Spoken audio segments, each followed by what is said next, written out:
નમસ્કાર સાથીઓ, હું આપનો રાજુ કરપડા. બોટાદ માર્કેટિંગ યાર્ડમાં કડદા પ્રથા બંધ કરાવવા માટે જે લડાઈ લડ્યા ગુજરાતની જનતાએ જોયું. બોટાદની અંદરથી જે ખેડૂતોએ સંગઠિત બની વર્ષોથી યાર્ડની અંદર જે ખેડૂતો લૂંટાઈ રહ્યા હતા એની સામે અવાજ ઉઠાવવાની કોશિશ કરી. ક્યાંક ને ક્યાંક યાર્ડના સત્તાધીશો અને ખેડૂતોને લૂંટનારા વેપારીઓને બચાવવા માટે જે લોકો મેદાને આવ્યા એ પણ ગુજરાતના ખેડૂતોએ નરી આંખે જોયું છે. ખેડૂતોની સાથે મને અને મારા સાથી મિત્ર પ્રવીણભાઈ રામને કેવી રીતે જુઠ્ઠા કેસમાં ફસાવવાના પ્રયત્નો થઈ રહ્યા છે આ પણ ગુજરાતના ખેડૂતોએ નરી આંખે જોયું.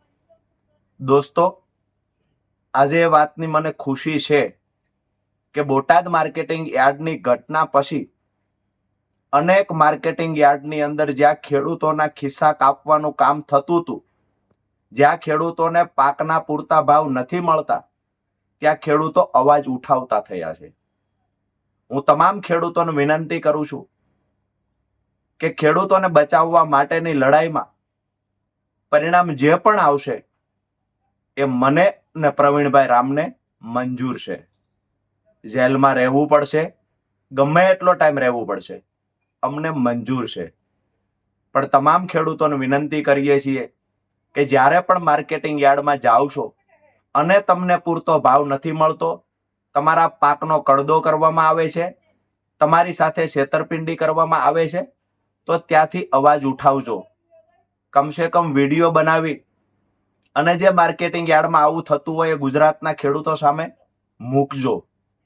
તમામ ખેડૂતોને વિનંતી છે, પરસેવો પાડી અને મોંઘા મૂલો જે પાક આપણે તૈયાર કરીએ છીએ આ પાકને મફતના ભાવે નહીં વેચતા.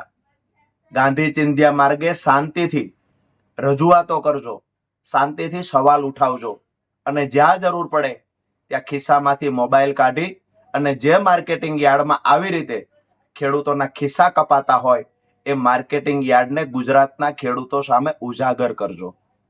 આપ સૌનો નાનો ભાઈ રાજુ કરપડા આપ સૌને મારા તરફથી જય કિસાન. આવનાર સમયમાં જે લડાઈ લડવાની થાય આપણે લડીશું અને મારા ખેડૂત ભાઈઓ વતી હું અને પ્રવીણ રામ લડશે.